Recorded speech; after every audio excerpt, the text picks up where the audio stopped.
Assalamualaikum Bu. Waalaikumsalam warahmatullahi wabarakatuh. Maaf saya mengganggu waktunya dengan saya kali ini mewawancara Ibu tentang sehubungan dengan tugas CGP saya pada materi Dilema Etika. Saya bisa mengajukan beberapa pertanyaan Bu ya. Nanti kalau nggak bisa saya jawab. Saya jawab. Ya, langsung ya Bu. Selama ini bagaimana Ibu dapat mengidentifikasi kasus-kasus yang merupakan dilema etika atau rujukan moral? Menurut pendapat saya, dari kasus yang ada dapat dibedakan menjadi dua, yaitu antara dilema etika yang berdasar antara benar melawan benar dan juga moral yang berdasar pada benar melawan salah. Mungkin itu jawaban yang perlu kami sampaikan. Terima kasih Bu.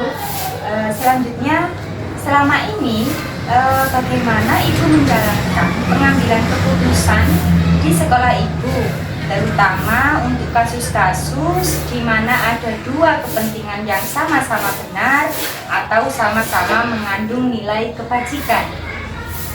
Terima kasih. Dalam pengambilan suatu keputusan dalam kasus dua kepentingan yang ada yang sama-sama benar didasarkan pada rasa peduli, kasih sayang, dan memikirkan dampak jangka pendek serta jangka panjang. Hanya itu Bu. Terima kasih Bu. Selanjutnya, langkah-langkah atau prosedur seperti apa yang biasa Ibu lakukan selama ini? Saya mengambil suatu keputusan dalam kasus dua kepentingan yang sama.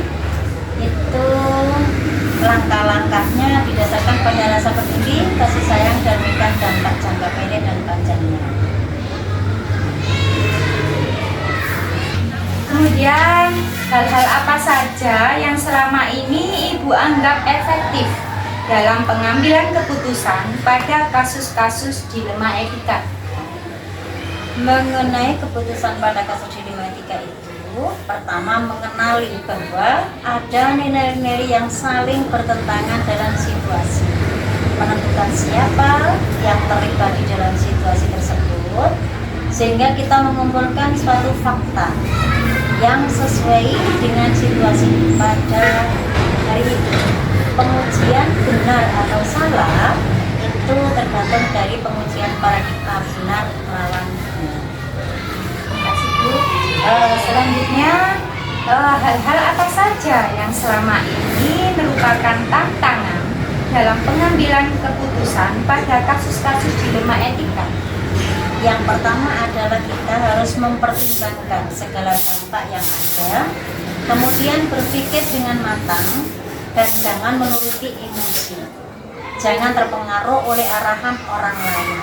Kita harus komitmen dan menentukan tentang nilai-nilai yang kebenarannya. Terima kasih Bu. Selanjutnya, apakah Ibu memiliki sebuah tatanan jadwal tertentu dalam sebuah penyelesaian kasus dilema etika, atau Ibu langsung menyelesaikan di tempat atau memiliki sebuah jadwal dalam menjalankannya, atau prosedurnya seperti apa?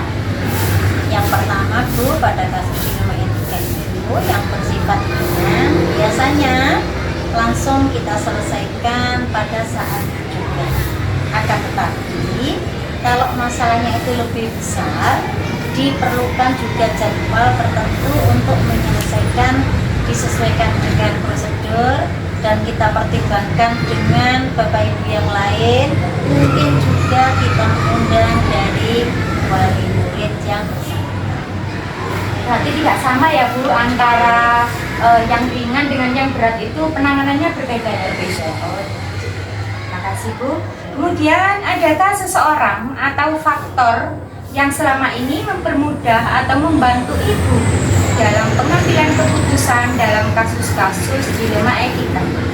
Alhamdulillah Bu, selama ini kita bisa koordinasi dengan ibu guru yang terekrut di CGP yang berperan aktif di sekolah, sehingga tugas-tugas beliau bisa membantu kekurangan kami yang memberikan wawasan, pengetahuan, sehingga sehubungan dengan prosedur pengambilan keputusan dalam menghadapi dilema etika itu kita ada suatu solusi dan Jadi ada manfaatnya ya Bu. ya, alhamdulillah Kita itu ya Bu. dia selalu bantu ibadah dalam bantu kesulitan yang kita alami selama ini. Semoga selalu ada itu ya poin positif dari guru penggeraknya ya Bu.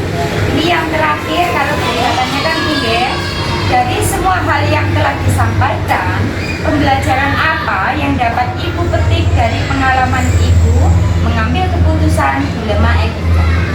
Selama pengambilan keputusan yang dilakukan dengan mempertimbangkan paradigma dan proses berpikir dalam dilema etika yang selanjutnya, dilakukan pengujian menggunakan langkah-langkah atau sistematis sesuai dengan pandangan Ki Hajar Dewantara. Selama ini murid akan merasakan kebahagiaan tinggi-tingginya setelah melaksanakan proses pembelajaran, atau saat ini kita menyebutkan sebagai merdeka belajar, sehingga anak-anak bisa merasakan bagaimana di dalam proses pembelajaran merdeka belajar itu bagi diri. Terima kasih. Mungkin hanya itu sih yang bisa kami sampaikan. Makasih banyak Bu, ternyata melaksanakan menyelesaikan suatu problem dilema etika itu memang banyak prosedurnya ya Bu, banyak faktornya juga, pendukungnya juga, kemudian langkah-langkahnya juga akan berbeda ya Bu di setiap dilema ya Bu. Terima kasih untuk pengalaman yang diberikan Bu. Terima kasih atas waktunya. Mohon maaf Semoga semuanya bisa bermanfaat dan bisa berkelanjutan khususnya di Alhamdulillah. Terima kasih banyak ya Bu. Assalamualaikum. Waalaikumsalam warahmatullahi wabarakatuh.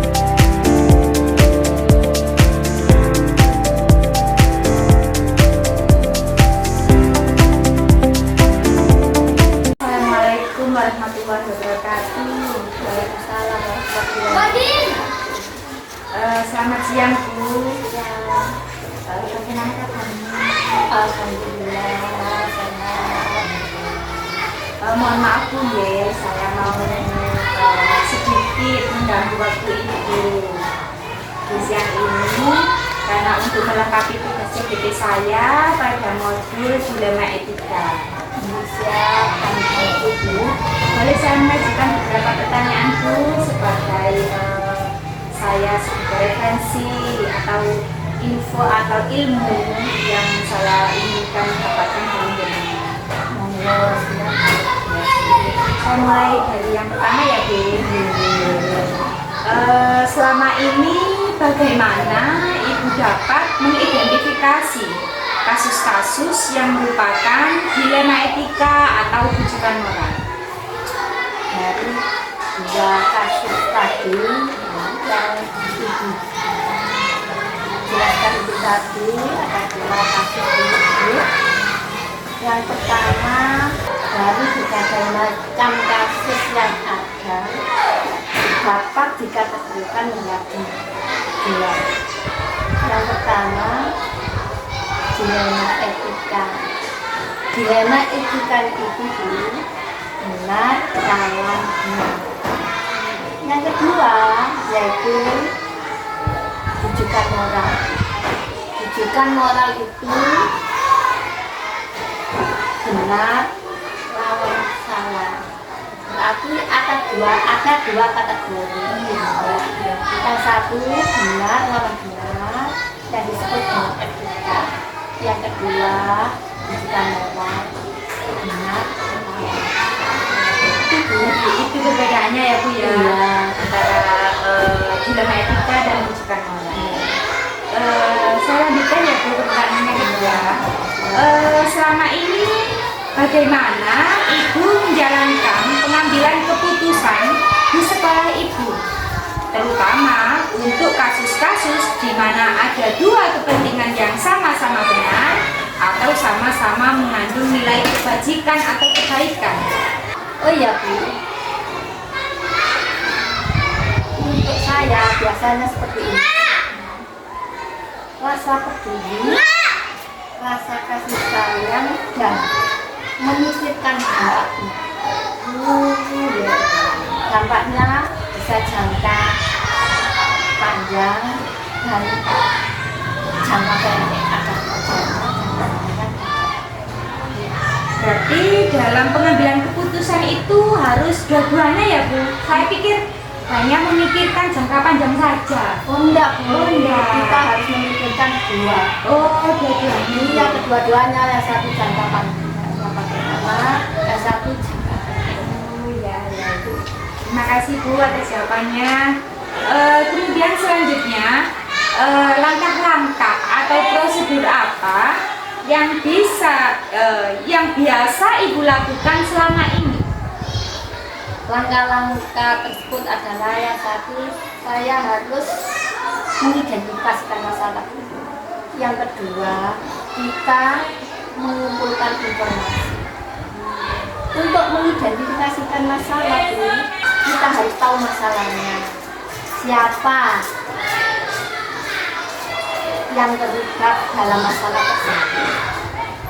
Kita harus memastikan dan kita harus memahami konteksnya. Itu Bu. Berarti dicari dulu ya Bu, masalahnya Iya. apa? Masalahnya Tentang apa, siapa tentang gitu ya Bu, siapa, mencari iya. ya. Terus memahami Ya, yang memahami. ya. Itu yang pertama. Ya. Untuk yang kedua, jadi tentang kumpulan informasi, kita harus mengumpulkan informasi juga. Mengumpulkan informasi yang relevan dengan masalah tersebut, yang sesuai indikasinya itu yang relevan, yang sesuai dengan masalah tersebut. Berkaitan dengan masalah tadi ya Bu ya. Iya. Entah itu datanya, orangnya, ya fakta gitu ya Bu ya. Iya, data, pandangan dari berbagai pihak.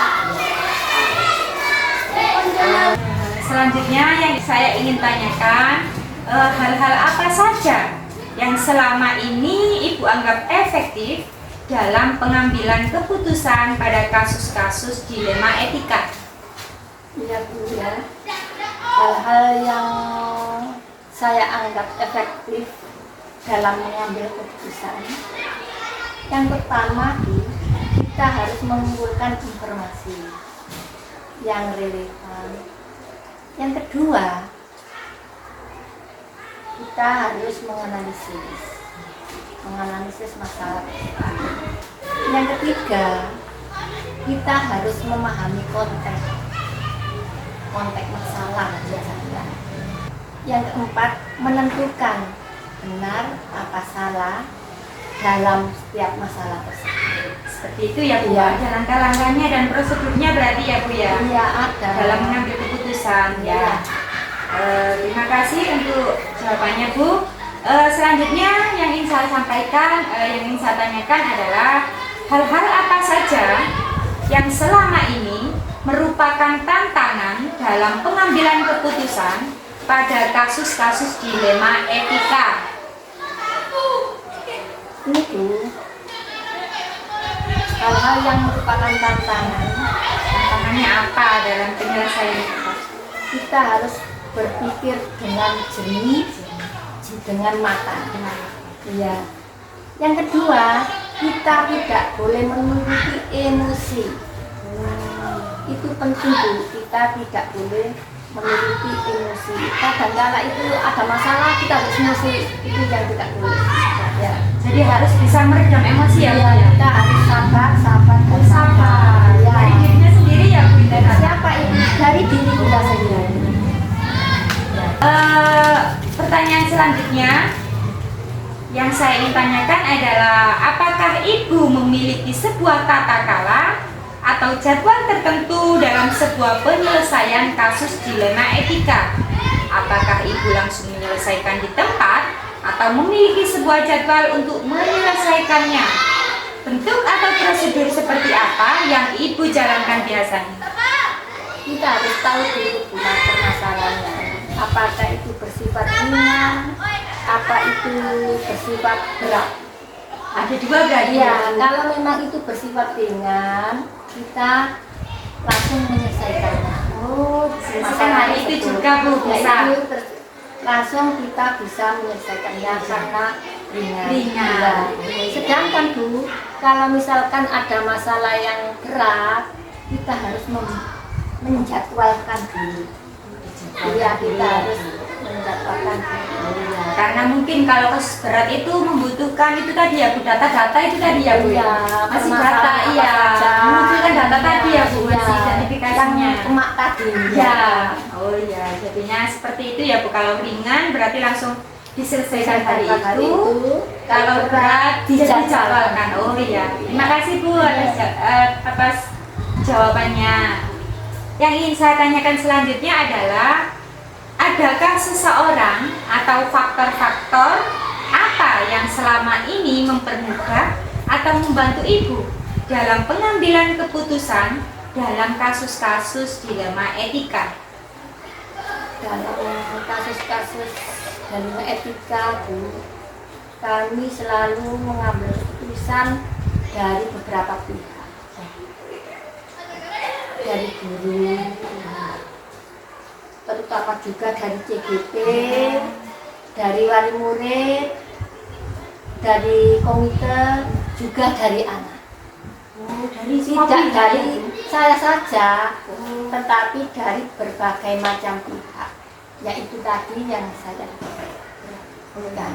Berarti kesuksesan pengambilan keputusan itu faktor pentingnya dari semua pihak ya Bu, yang Ya. terlibat ya Bu di Bagi sekolah saya ini. seperti itu, tidak harus kepala sekolah saja, tetapi dari beberapa macam pihak. Dari guru boleh, bisa dari EGP, dari wali murid, dari komite, dan juga dari anak. Oh iya, terima kasih Bu atas jawabannya. Berarti saya juga baru tahu ternyata banyak dukungan di sekitar kita itu sangat berpengaruh dalam pengambilan keputusan ya Bu, dalam dilema etika ya Bu. Iya. Sangat membantu ya Bu. Terima kasih atas jawabannya Bu. Ya. Mungkin ini pertanyaan yang terakhir yang saya sampaikan Bu. Dari semua hal yang telah disampaikan, pembelajaran apa yang dapat Ibu petik dari pengalaman Ibu mengambil keputusan dilema etika? Ini Bu ya, ada langkah-langkah yang sistematis bagi saya, yaitu tentang pandangan dari Ki Hajar Dewantara. Yang mana Ki Hajar Dewantara itu berpihak pada siswa. Iya, nopo murid. Oke, berarti pembelajaran Ki Hajar Dewantara yang berpusat atau berpihak pada murid itu adalah pengalaman Ibu ya, yang sangat berharga di sini ya. Ya, itu yang saya petik dari Ki Hajar Dewantara. Ya, berarti tadi yang pembelajaran pengambilan keputusan tadi dilema etika itu tujuannya untuk murid juga ya Bu ya. Semuanya untuk murid. Oh ya ya. Untuk kebaikan murid. Ya, ya. Terima kasih atas jawaban dari semua yang saya ajukan pertanyaan tadi Bu. Terima kasih atas informasinya, banyak ilmunya yang akan saya serap hari ini. Terima kasih atas waktunya. Mohon maaf jika saya banyak kekurangan di sini. Ya, Terima kasih ya Bu. Ya, sama-sama, semoga sukses selalu untuk Ibu. Nggih, matur nuwun. Sekian Bu nggih, saya mau pamit. Assalamualaikum warahmatullahi wabarakatuh. Waalaikumsalam warahmatullahi wabarakatuh.